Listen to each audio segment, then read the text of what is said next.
안녕하세요. 이번 시간에는 바이러스와 세균에 대해서 알아보도록 하겠습니다. 바이러스 많이 들어봤죠? 세균도 많이 들어봤을 것입니다. 세균은 박테리아라고도 하지요. 자, 이러한 우리 몸에서 주로 이제 병을 일으키는 감염성 질병의 원인이 되는 두 가지 중요한 생물, 바이러스와 세균에 대해서 알아보도록 하겠습니다. 자, 바이러스와 박테리아의 차이를 먼저 알아보도록 하지요. 자, 박테리아, 세균이죠. 세균. 이 세균은 박테리아라고 이제 불리는 이 세균은 크기가 0.5 마이크로미터에서 0.5 밀리미터의 크기로 바이러스보다 큽니다.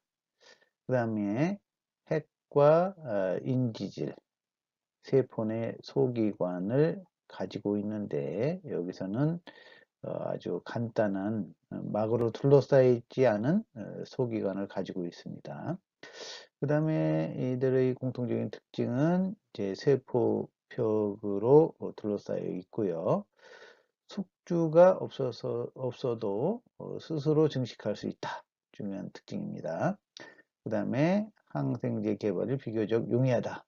그래서 박테리아, 세균에 대해서는 이런 특징이 있는 반면에 이 바이러스라는 것은 우리 그 메르스 바이러스, 사스 바이러스 굉장히 많이 있죠.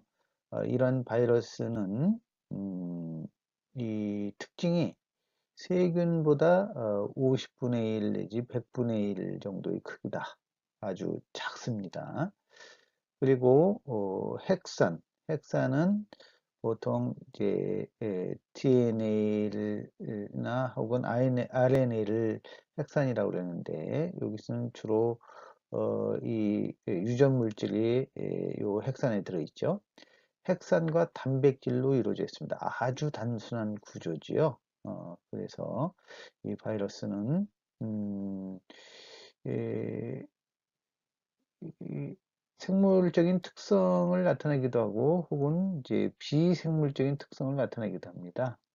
그러니까 어떤 때는 이제 이렇게 핵산과 단백질로만 이루어져 있기 때문에 물질로서 나타나기도 하는데 증식을 하는 특징이 있어요. 근데 증식은 언제 하느냐? 숙주가 있을 때. 그러니까 이제 숙주로는 주로 사람일 수도 있고 바이러스가 사람의 몸에서 번식할 수 있고 혹은 다른 동물 혹은 식물 혹은 세균에 기생해서 살 수도 있습니다. 그래서 이런 대상들이 숙주가 되는 것이죠. 이 바이러스는 숙주 없이는 증식할 수 없습니다. 숙주가 꼭 있어야지 증식을 할 수 있는 이런 거고요. 변이 속도가 빨라 항바이러스제 개발이 어렵다. 이런 것도 큰 특징이 되겠습니다. 그러면 바이러스와 박테리아의 공통점이 뭐냐? 앞서 공부한 것처럼 질병을 유발할 수 있는 미생물이다. 감염성 질병을 일으키는 그런 원인 생물들이다. 그 다음에 유전 물질을 가지고 있다라는 것이 중요한 특징이 되겠습니다. 자, 이 바이러스의 구조를 먼저 살펴보도록 하지요. 바이러스는 이런 것처럼 현재 여기서 보이는 것처럼 이거는 에, 안쪽에 RNA라는 핵산이 들어있고 그걸 둘러싸인 단백질이 있고 또 그 밖을 둘러싸인 외피가 있는 경우가 있습니다. 이런 것은 주로 이제 에이즈, 에이즈 바이러스, 이 HIV라고 그러죠. 에, 에이즈 바이러스고, 그다음 이거는 이제 그 달 착륙선처럼 비슷하게 생긴 건데, 이런 이제 안쪽에 DNA가 있고, 단백질 껍질이 있는 이런 구조입니다. 이렇게 생긴 경우, 이거는 이제 T파지, T자처럼 생겼다고 그래서 T파지라고 불립니다. T파지도 또 종류가 여러 가지가 있고요. 이거는 이제 이 담배 모자이크 바이러스인데요. 요거는 가운데 RNA가 이렇게 나선형으로 들어있고 그 겉을 단백질 껍질이 둘러싸고 있는 이런 구조를 가지고 있습니다. 이게 대표적인 이 바이러스의 구조다, 이렇게 얘기할 수 있고요.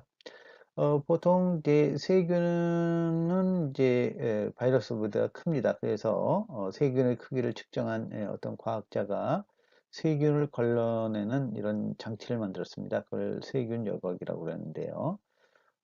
이 담배 모자이크 바이러스를 발견한 러시아의 이바노프스키는 이 담배 잎의 모자이크처럼 이 없어지는 손상이 되는 이런 질병을 일으키는 것이 세균이 아닐까 해서 세균 여과기를 통과시켰는데, 그럼에도 불구하고 담배 모자이크 병이 생겼죠. 그러니까 세균이 아니다, 세균보다 더 작은 존재가 있다 라는 그런 결론에 도달을 하게 되는데요. 바로 이제 이런 것이 세균 여과기입니다.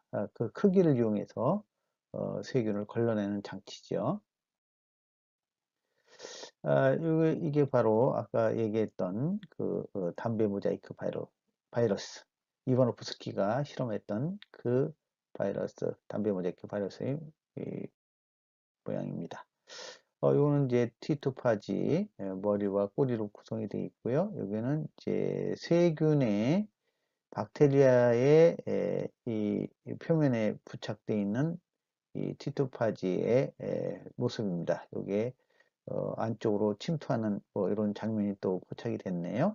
이것이 DNA라는 것이 나중에 실험을 통해서 밝혀지게 되지요. 자, 이런 구조를 가지고 있습니다. 자, 요거는 이제 또 이 전자현미경으로 찍은 담배 모자이크 바이러스의 모습입니다. 자, 넘어갑시다. 자, 일단은 이제 바이러스의 분류를 해보면은 이제 기준에 따라서 이게 다르다는 것은 알고 있겠지요. 바이러스의 숙주가 누구냐에 따라서 동물성 바이러스, 식물성 바이러스, 세균성 바이러스로 이제 나눠집니다. 동물성 바이러스는 누가 있을까요? 에이즈 같은 거, 사람 몸에 이렇게 사람의 헬퍼 T셀에 이서 살아가는 이런 이제 바이러스, 이런 것들은 동물성이겠죠. 식물성 바이러스는 뭐가 있습니까? 담배 모자이크 바이러스, 담배 모자이크 바이러스, 이바노프스키가 발견했다는 그 담배 모자이크 바이러스가 여기에 해당하는 거고, 이 세균성 바이러스는 T2파지, 이런 것들이 바로 세균성 바이러스에 해당하겠습니다. 또 핵산에 따라서 구분할 수도 있습니다. DNA를 가지고 있는 것 혹은 이제 RNA를 가지고 있는 것, 그래서 DNA 바이러스, RNA 바이러스로 나눕니다. DNA 바이러스는 천연두, 지금 이제 지구상에서 천연두 바이러스는 사라졌다라고 선언을 했죠. WHO에서 선언을 했는데, 천연두 바이러스, 수두 바이러스, T파지, 세균성 바이러스 T파지, 이런 것들이 DNA를 갖고 있습니다. RNA 바이러스는 유행성 이하선염, 홍역, 관경병, 소아마비, 일본 내용 등, 그 다음에 우리 이제 보통의 감기, 이런 것들이 RNA 바이러스에 해당합니다. 자, 바이러스의 주요 특징을 한번 살펴보도록 하겠습니다. 앞서 이 세균과 비교하면서 바이러스의 특징을 보긴 했는데, 바이러스의 특징은, 생물적 특징을 보면 숙주세포의 효소를 이용한 물질 대사가 가능하다. 스스로는 물질 대사를 할 수 없습니다. 그러나 숙주세포의 효소를 이용하면 물질 대사가 가능한 거죠. 그 다음에 증식, 유전, 적응 등 생명성이 나타납니다. 숙주세포 안에서. 그 다음에 자기 복제가 가능하다. 그 다음에 돌연변이가 나타난다. 이게 주로 생물적인 특성입니다. 이거에 비해서 무생물 혹은 비생물적 특성은 핵이 없다. 핵이 없다는 것이 꼭 이 생물이 아니라는 특징은 아니지만 원핵 생물도 핵은 없죠. 그렇지만 하여튼 이제 없고 엔드입니다. 세포막 등 세포 소기관도 없습니다. 세포가 막으로 둘러싸여 있어야지 하나의 이제 세포의 구조를 형성하고 생명 활동이 일어나는데 바이러스는 이러한 구조가 아니라는 것이지요. 그 다음에 독립적인 효소가 없고 독립적인 물질 대사가 불가능하다. 이거는 숙주가 없으면 이거는 거의 물질로밖에 보이지 않는다. 그 다음에 생물체 밖에서 결정체로 존재한다. 이런 것들이 바이러스의 무생물 혹은 비생물적인 특성이다 라고 얘기할 수 있겠습니다. 자, 단백질은 이런 이제 그 껍질과 단백질로 된 껍질과 핵산, 그 다음에 그 밖을 또 둘러싸고 있는 외피 이런 것들로 구성되어 있습니다. 이게 일반적인 구조라고 할 수 있겠습니다. 자, 보통 이제 바이러스는 이건 이제 세균성 바이러스를 보면 껍질과 단백질 껍질과 DNA로 이루어지는데 일단 대장균의 파지가 붙습니다. 붙어야 이제 작업을 시작할 수 있겠죠. 그러면 유전 물질인 DNA를 삽입해서 대장균 DNA를 파괴하고 이 대장균 안에 있는 효소를 이용해서 자신의 DNA를 복제합니다. 복제한 DNA는 또 자신의 껍질을 또 추가로 만들고 세균을 대장균을 죽여서 이 방출이 되는 것이죠. 그럼 이 바이러스는 증식을 하고 세균은 죽고 대장균은 죽고 이런 과정을 통해서 이 증식 번식을 한다라고 얘기를 할 수 있겠습니다. 자, 그래서 또 다른 경우도 있습니다. 이거는 이제 그 껍질이 있는 바이러스 같은 경우는 얘네는 특정한 숙주 세포를 찾아서 거기서만 번식을 하게 되는데 바로 이 바이러스의 이 껍질이 이런 이제 숙주 세포의 수용체와 결합을 해서 인식을 하게 되는 거죠. 그래서 바이러스가 세포 표면에 수용체에 결합을 하고 두 번째는 이게 이제 침투가 이제 시작이 되는 겁니다. 그럼 바이러스 세포에 들어가서 해체되어 핵산이 방출이 됩니다. 핵산이 들어가죠. 바이러스의 DNA는 숙주 단백 합성 메커니즘을 이용해서 바이러스의 핵산과 단백질을 생산한다. 자신이 이제 이 안에서 이 DNA를 가지고 여기서 스스로 물질을 합성하게 되는 겁니다. 자기의 바이러스의 DNA를 만든다는 얘기죠. 요 바이러스의 DNA를 가지고 이 새로운 DNA를 만든다는 겁니다. 그 다음에 껍질 단백질도 만드는 거예요. 그럼 이렇게 많이 만들어내면 이 세포가 더 이상 이 영양분이나 이런 것들을 다 빼앗기기 때문에 거기서 살 수 없어서 이 세균은 죽고 이런 새로운 바이러스가 여기서 방출이 되면서 또 다른 감염 세포를 찾아가는 거죠. 자, 또 다른 종류의 바이러스는 이렇게 이 핵산 DNA를 이렇게 세포 안으로 침투시키고 그것이 어떻게 됩니까? 세균의 DNA의 일부처럼 이렇게 들어가는 이런 경우도 있습니다. 그래서 마치 바이러스의 DNA를 이 세균의 것인 양 여기 생산하는 이런 과정도 있습니다. 자, HIV 많이 들어봤죠? Human Immunodeficiency Virus, 인간 면역 결핍 바이러스. 이 에이즈를 일으키는 이제 바이러스의 구조입니다. 얘네는 이제 RNA 바이러스입니다. 그래서 이 RNA가 있고 그걸 감싸고 있는 단백질이 있고 일부 효소를 가지고 있습니다. 그 다음에 얘네는 이 전체를 또 보호하는 이 표면 단백질을 또 가지고 있는 이런 구조를 가지고 있죠. 자, 알겠습니다. 자, 이런 구조를 되고 있고요. 또 RNA 바이러스의 경우는 어떻게 이제 살아가느냐? 보통 DNA가 유전 물질인데 RNA를 가지고 있는 경우는 어떻게 하느냐? 일단은 숙주세포로 침입을 합니다. 그러면 뭐가 들어가겠어요? 여기서 핵산인 RNA가 주로 들어가겠죠. 그러면 이제 이 안에는 이제 숙주세포의 DNA 핵이 있을 수 있고요.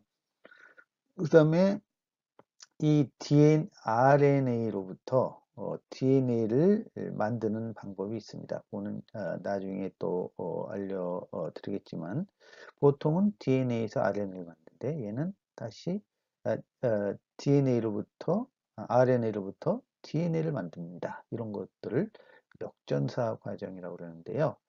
역전사 효소를 이용해서 자신의 RNA를 가지고 바이러스의 DNA를 만듭니다.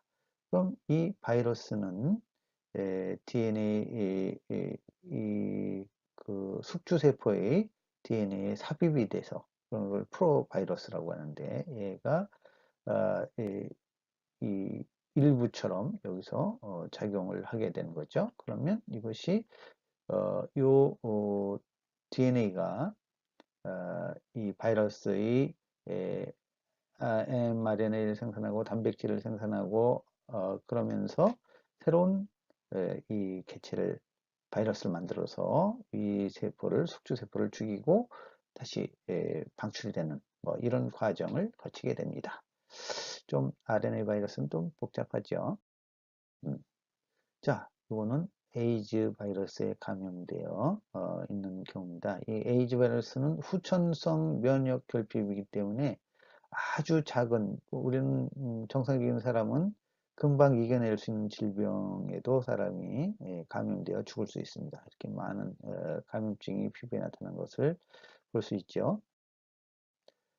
그 다음 이거는 여러분 아실 겁니다. 소두증 바이러스. 이 아이가 이제 정상적인 사람에 비해서 이제 머리의 윗부분이 상당히 적다는 걸 알 수 있죠. 이게 소두증을 일으키는 지카 바이러스에 감염돼서 태어난 아이입니다. 소두증을 유발하는 지카 바이러스, 이거는 주로 남미 쪽에서 많이 지금 번식하고 있는데 미국도 그렇고요, 브라질 뭐를 비롯한 이 중남미 쪽 베네수엘라, 콜롬비아, 에콰도르 이런 때 많이 이제 번식돼 있어요. 뭐 호주에서도 발견이 됐고요. 뭐 이렇게 많이 있습니다. 자, 그래서 최근 2개월 새 지카 바이러스 환자 발생국은 24개국. 뭐 이제 방문 지역을 갔다 와서 감염된 사례가 3개국. 입니다. 이 소두증은 이제 머리 둘레가 32cm 이하 되는 경우인데 정상적인 경우는 34 내지 37cm가 되는 뭐 이런 거리를 가지고 있는 것이죠. 자, 이렇게 굉장히 어, 안타깝고 괴로운 일이 되겠죠. 우리 아이가 어떻게 감염됐다면. 자, 하여튼 그리고 전에도 한번 우리 감기와 독감을 구분하는 이걸 공부를 해봤는데 감기나 독감 모두 이 바이러스성 질병이고 이것도 둘 다 RNA 바이러스에 의한 질병이다라는 걸 얘기를 했습니다. 감기는 한 200여 종의 다양한 바이러스가 있어서 매년 다른 종류의 감기에 감염될 수 있다라는 것을 얘기를 했습니다. 독감은 인플루엔자 바이러스인데 역시 인플루엔자 바이러스도 종류가 여러 종류가 있습니다. 그래서 이건 독한 감기가 아니라 증상은 비슷한데 이거는 다른 종류의 바이러스에 의한 것이다 라는 것을 알아두면 되겠습니다. 감기는 미열 37도 이하의 미지근한 열만 발생하고 콧물, 기침, 뭐 인후통 이런 것들이 있는데 이런 경우는 보통 2, 3일 증상이 있으면 저절로 좋아집니다. 그러나 독감은 피로감을 동반한 고열입니다. 38도 이상 올라가고 감기 증상에 관절통, 근육통, 오한이 동반됩니다. 독감에 의한 폐렴, 뇌수막염 등의 합병증 가능성이 있습니다. 보통 바이러스에는 이제 H1N1, H5N1 뭐 이런 수식이 들어가는데요. 이런 것들은 이제 단백질의 이름입니다. 이제 요거 이 바이러스는 주로 기생을 하기 때문에 얘들이 숙주에 들어갈 때 필요한 이 단백질 효소들이지요. 그래서 H는 종류가 한 16종류가 있고요. N은 9종류가 있답니다. 그래서 그 타입에 따라서 이런 바이러스의 이름을 N1, H1, H5N1 뭐 이런 다른 명칭이 또 붙여지기도 합니다. 자, 오늘은 바이러스와 세균을 비교하는 것에서부터 바이러스의 특징을 살펴보았습니다. 수고 많았습니다.